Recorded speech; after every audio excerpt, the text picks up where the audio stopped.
Bienvenidos al único canal en español dedicado a la dinastía y época Tudor.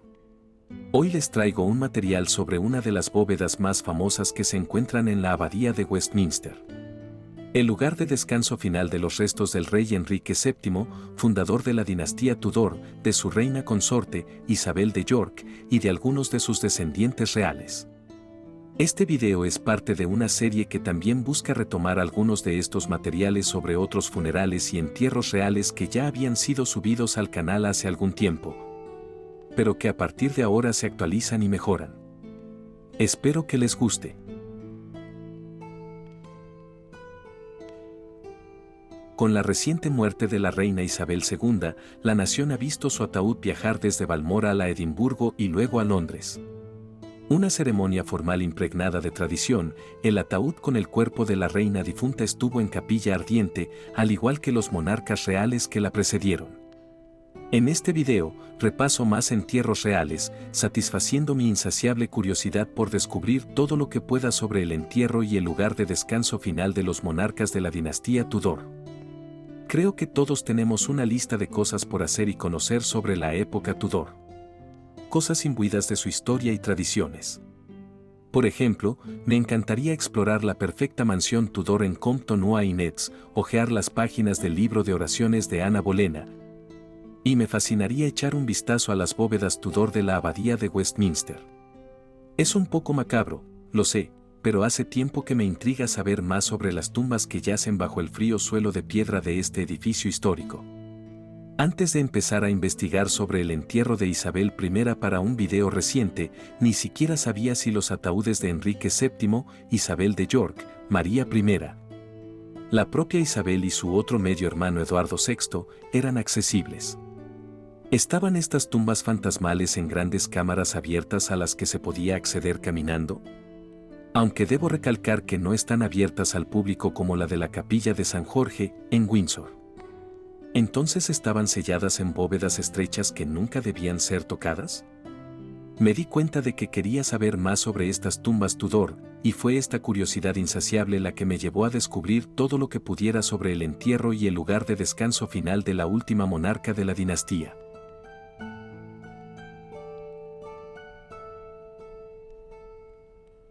Sin embargo, esto resultó ser solo el principio. Durante el transcurso de esa investigación, descubrí la existencia de un fascinante relato victoriano sobre las tumbas y los entierros de la abadía de Westminster. Fue escrito por Arthur Stanley, decano de Westminster. Este caballero tenía la tarea, entre otras cosas, de encontrar el cuerpo de Jacobo I de Inglaterra y VI de Escocia, el cual al parecer había desaparecido. Los relatos sobre la posición de la tumba del rey muerto no coincidían entre sí. Así que el señor Stanley se puso a investigar para desenterrar, literalmente, la verdad. El resultado fue una apasionante incursión al estilo Indiana Jones por los estrechos pasadizos y las bóvedas ocultas de la abadía. En el transcurso de esta aventura, Stanley describe el descubrimiento de la tumba Tudor de Isabel I, donde su ataúd fue colocado sin contemplaciones sobre el de su media hermana, María. Sin embargo, Stanley y su equipo descubrieron más detalles al explorar la zona central de la Capilla de la Virgen, conocida a menudo como la Capilla de Enrique VII, en honor al hombre que encargó su construcción. Los detalles del resto de la crónica son demasiado fascinantes como para dejarlo sin contar. Así que vuelvo para completar la historia. Por ello, en este video nos centraremos en las tumbas Tudor que se encuentran debajo y cerca del fabuloso monumento de Pietro Torregiano, erigido como monumento en memoria de Enrique VII y su esposa, Isabel de York. Irónicamente, resultó que esta fue la última zona de la Capilla de la Virgen que exploraron Stanley y su equipo. Más adelante hablaremos más sobre ello, pero por ahora, retrocedamos en el tiempo hasta el principio.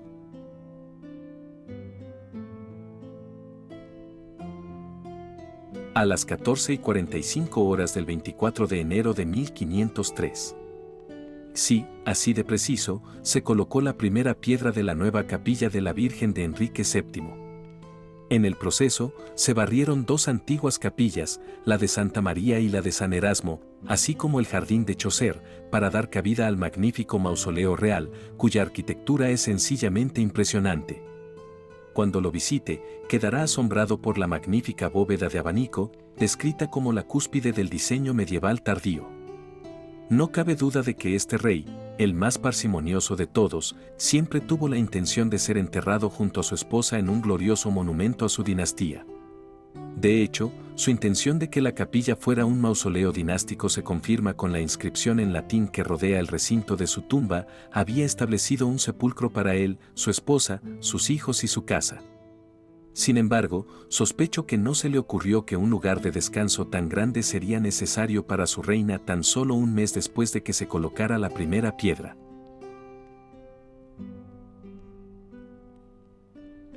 Es bien sabido que Isabel de York murió tras dar a luz en la Torre de Londres el 11 de febrero de 1503. Era su 37º cumpleaños. El mausoleo que Enrique había planeado estaba lejos de estar terminado en el momento de la muerte de su amada esposa. Por ello, ella fue enterrada temporalmente en otro lugar de la abadía. Según Stanley, fue en una capilla lateral. Solo más tarde el cuerpo de la reina sería enterrado de nuevo junto al de su marido, en una cripta debajo del fabuloso monumento de cobre dorado de Pietro Torregiano. Sin embargo, la capilla estaba casi terminada cuando Enrique VII murió en abril de 1509 en el Palacio de Richmond. Su cuerpo fue trasladado primero a la Catedral de San Pablo, donde se celebraron las exequias, y luego a Westminster para su entierro. El ataúd, cubierto de terciopelo negro y adornado con una cruz de satén blanco de un extremo al otro, fue bajado a una bóveda cavernosa. Los obispos, arzobispos y abades golpearon sus báculos sobre el ataúd y pronunciaron las palabras Absolvimus en un conjuro que nos recuerda a algo de Harry Potter. Después de que William Warham, el entonces arzobispo de Canterbury, arrojara tierra en la bóveda, esta fue sellada.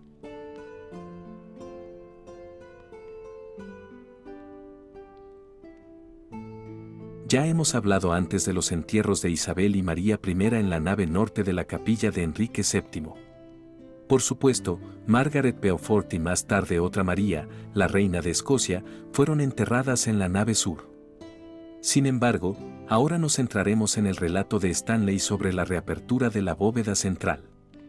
Esta es la bóveda en la que Enrique VII e Isabel de York habían sido enterrados unos 500 años atrás.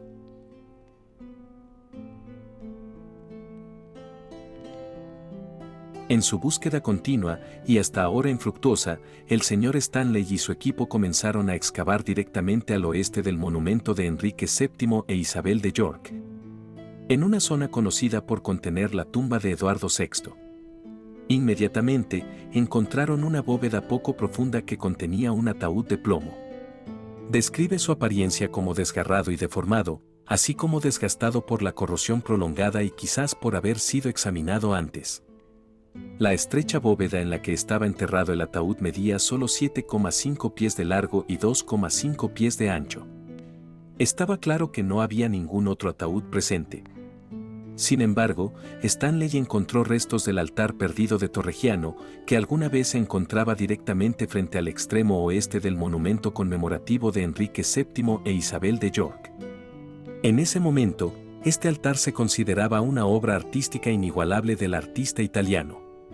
Los escalones que conducían al estrado original y un friso completo de mármol italiano tallado que representaba insignias heráldicas de las rosas Tudor y los lirios franceses habían sobrevivido a su destrucción a manos de los puritanos, por allá por el año de 1641.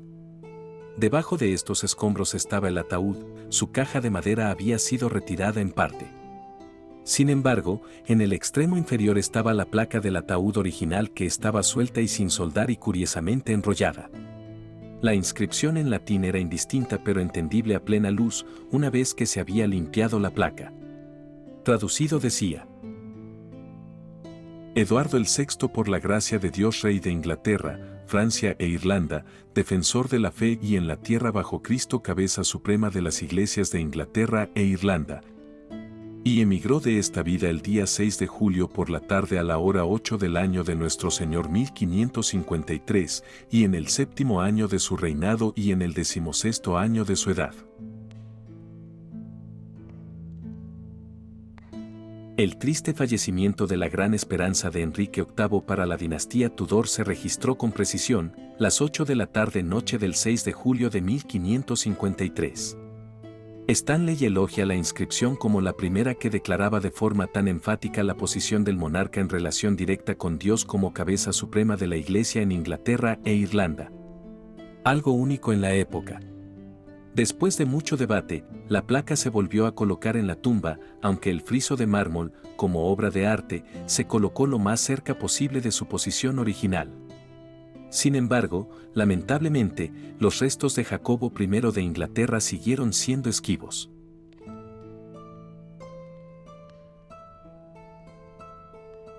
Tras agotar todas las demás posibilidades, Arthur Stanley y su equipo centraron su atención en la tumba Tudor del fundador de la capilla, Enrique VII, y su esposa Isabel de York. Admite que, si bien una versión había afirmado desde el principio que Jacobo estaba enterrado de hecho junto a los dos monarcas Tudor, su veracidad había sido rechazada por 3 razones. En primer lugar, había otras fuentes contradictorias que apuntaban a diferentes zonas de la abadía, que a Stanley le parecían un lugar de enterramiento más probable.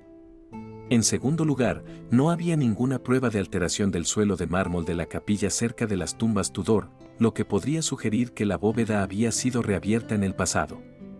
Por último, a Stanley le parecía tan improbable que el primer rey Estuardo yaciera en la tumba del primer Tudor, lo que había descartado la posibilidad de plano. En consecuencia, las tumbas Tudor que se sabía que contenían al fundador de dicha dinastía y a su reina consorte, habían quedado intactas hasta que se agotaran todas las demás vías. Tal vez podamos estar agradecidos de que así fuera. De lo contrario, es posible que no tuviéramos la información sobre las bóvedas de los 3 hijos de Enrique VIII.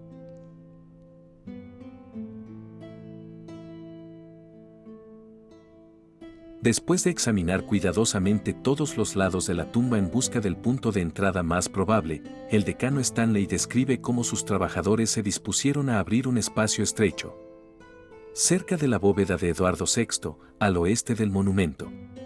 Inmediatamente, se descubrió que la tierra debajo estaba removida, suelta y llena de ladrillos. Parecía que alguien había estado allí antes. Al limpiar la tierra, se descubrió un escalón de piedra y, al retirar más escombros, finalmente, el equipo encontró una gran piedra rematada y unida en el lado norte con piedras más pequeñas y ladrillos por todas partes. Al retirar los ladrillos, quedó al descubierto el extremo vertical de un arco apuntado plano, que era claramente la entrada a la tumba. La emoción crecía. ¿Se lo imaginan? Están a punto de abrir una tumba que no se había visto en casi 400 años. En este punto, debo dejar que Arthur Stanley hable con sus propias palabras, porque ¿quién mejor para transmitir lo que estaban experimentando ese día? Fue con una sensación de ansiedad sin aliento que se asemejaba a un asombro solemne, lo que hizo que los trabajadores más humildes susurraran conteniendo la respiración. Cuando la pequeña abertura en el vértice del arco permitió el primer vistazo al misterioso secreto que hasta ahora había eludido esta larga búsqueda. Se introdujo una luz que penetró en la negrura y reveló 3 ataúdes, 2 de ellos oscuros y grises por el paso del tiempo, el tercero algo más brillante y nuevo. Los 2 más oscuros eran de plomo, uno de ellos con una placa con una inscripción. El más nuevo aún conservaba su caja de madera y también tenía una inscripción en la tapa. Para entrar en la tumba, Stanley y sus trabajadores tuvieron que quitar los ladrillos sueltos de la parte superior de la bóveda. El hueco, de tan solo 30 por 23 centímetros, había servido en su día como pequeño pozo de acceso por el que podía escapar la persona que se había quedado dentro de la tumba para ayudar a colocar la gran piedra en su sitio, bloqueando así la entrada.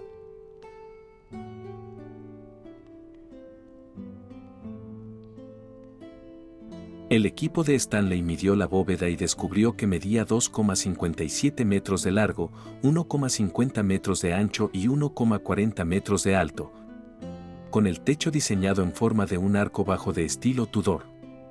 La bóveda estaba hundida 1,70 metros por debajo del suelo de la capilla.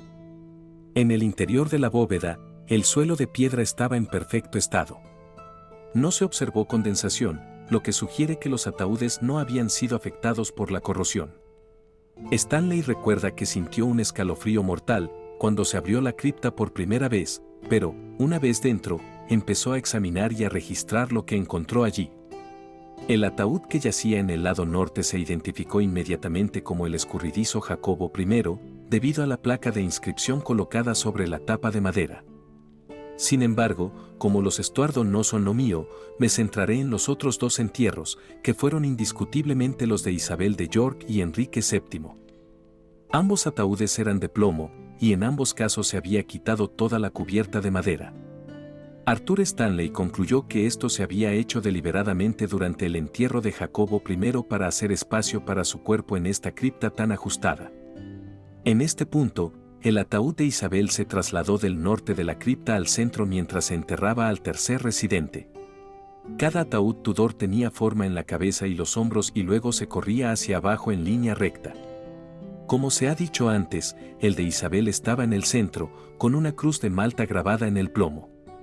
A su derecha estaba su marido, cuyo ataúd tenía una placa de plomo con una inscripción que recorría el cuerpo a lo largo y que decía de oeste a este. Aunque mi latín está un poco oxidado, aquí va mi traducción. Aquí yace Enrique VII, rey de Inglaterra, Francia e Irlanda, que murió el día 21 de abril del año 24 de su reinado y en el año de nuestro Señor, 1509.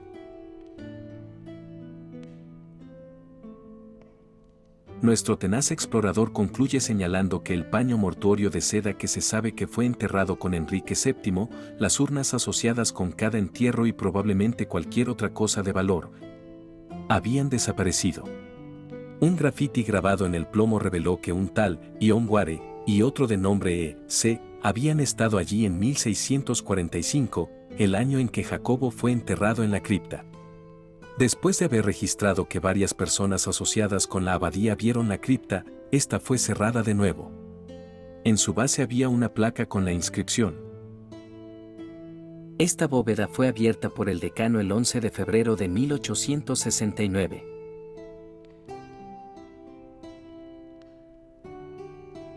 Qué curioso que coincidiera con el aniversario de la muerte de Isabel de York en 1503.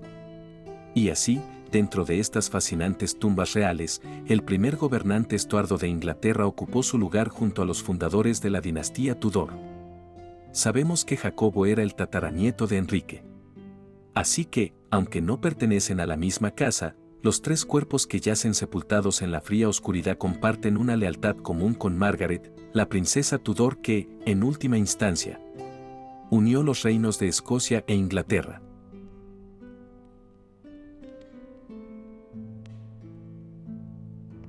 A medida que la aventura de Arthur Stanley llega a su fin, me doy cuenta de que también lo hace mi esperanza de echar un vistazo bajo los suelos de mármol de la abadía de Westminster.